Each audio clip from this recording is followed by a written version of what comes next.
Stéphane Ducamp, bonsoir. Bonsoir. Merci d'avoir accepté notre invitation. Vous faites partie de l'association Horizon, une association de lutte contre l'exclusion liée à l'orientation sexuelle. Comment vous réagissez à ce reportage ? Difficilement, surtout vis-à-vis des parents, de la famille, dans la considération justement de la violence qui peut être faite. Le mot PD est un mot qui est rentré dans le vocabulaire. C'est quelque chose qu'on utilise bêtement, simplement, sans aucune raison. Et je trouve que ça fait des dégâts. Ça fait des dégâts chez les plus jeunes, principalement. La Réunion, c'est quand même beaucoup de suicides sur le sujet. Il y en a eu d'autres. Il y en a qui ne sont pas comptabilisés dans la réalité des faits. C'est 88 suicides par an, la Réunion. Donc c'est quand même assez tragique. Et 920 hospitalisations. Donc c'est quelque chose, c'est pas à négliger. Les trois quarts du temps, c'est quand même des problématiques qui sont liées à la sexualité. Donc l'orientation sexuelle, effectivement, rentre en tête, on va dire. C'est 7 à 13 fois plus de suicides chez les jeunes dont l'orientation sexuelle diffère, pour être clair. Donc là aussi, je pense qu'il y a beaucoup à faire. Et c'est aussi il y a un combat à mener contre ce vocabulaire du type PD ou Guinas ou des choses comme ça. Vous abordez là le suicide, mais globalement, est-ce qu'à La Réunion, il y avait beaucoup d'actes homophobes ? Il y a beaucoup d'actes homophobes, non, pas spécialement. Il y a autant d'actes homophobes qu'en métropole, de la même manière. Mais l'homophobie, c'est pas forcément petit PD. L'homophobie, c'est refuser la présence de quelqu'un, parce que soi-disant, on sous-entend qu'il a une orientation sexuelle différente ou une identité de genre différente. Donc d'un seul coup, ça cause problème. Donc les gens ont tendance à repousser ou à exclure. De cette manière-là, c'est de l'homophobie, ça aussi pour moi. L'orientation sexuelle, c'est pas un choix, aussi simplement que ça. Est-ce qu'on choisit d'être hétérosexuel ou homosexuel ? On choisit pas du tout. Donc là-dessus, il faut bien que les gens se disent qu'une personne qui est homosexuelle est une personne qui n'a pas choisi de l'être. Donc là aussi, ça prend en considération. C'est exactement comme la couleur de peau. On choisit pas sa couleur de peau, on choisit pas non plus son orientation sexuelle. Quel conseil vous donneriez à nos téléspectateurs si quelqu'un nous regarde ce soir et qu'il est victime lui aussi de discrimination? Que peut-il faire?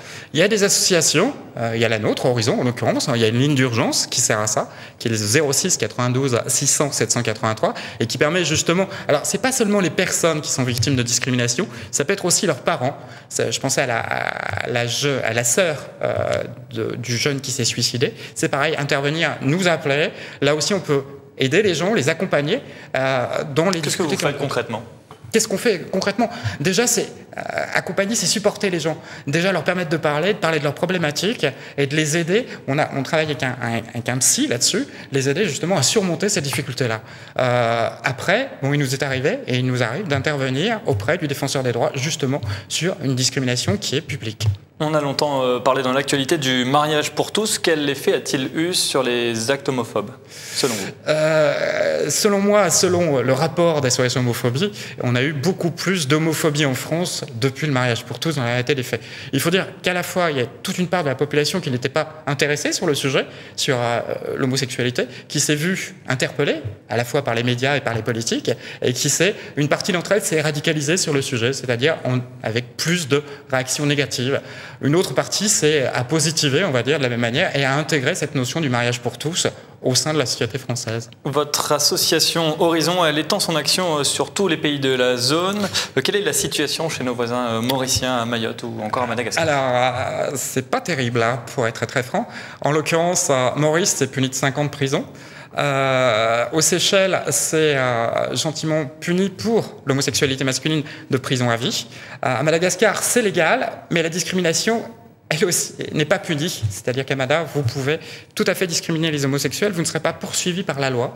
Mayotte est encore une zone d'ombre à part entière, dans le sens où à la fois c'est un département français, à la fois il y a une tradition très lourde qui fait que même si la loi est un progrès, pour autant la tradition prend facilement le dessus, donc l'homosexualité, en l'occurrence, reste absolument tabou. Et qu'est-ce que vous pouvez faire dans ces îles? Vous avez des moyens d'agir? On n'a pas les moyens d'agir pour l'instant. Le but, et là on est en train de se lancer dans une collaboration avec l'association par exemple Arc-en-Ciel de Maurice, en l'occurrence, pour créer un groupe. Je pense que la Réunion peut être un porte-drapeau, d'abord parce qu'on est dans un pays de droit, fondamentalement, où l'homosexualité, en l'occurrence, est autorisée depuis 1981. Je rappelle quand même qu'avant 81, c'était puni par la loi. Et avant 92, c'était aussi une maladie mentale. C'est-à-dire pour les gens de mon âge, c'est assez désagréable à dire. Voilà. C'est-à-dire qu'il y a une évolution, et nous, ce qu'on aimerait demain, c'est pouvoir accompagner les pays autour de nous, qui font partie de l'océan Indien, accompagner dans l'évolution des lois, dont chacun, à Maurice, à Madagascar, etc. C'est le but qu'on s'est donné aussi. Merci beaucoup Stéphane. C'est moi qui vous remercie.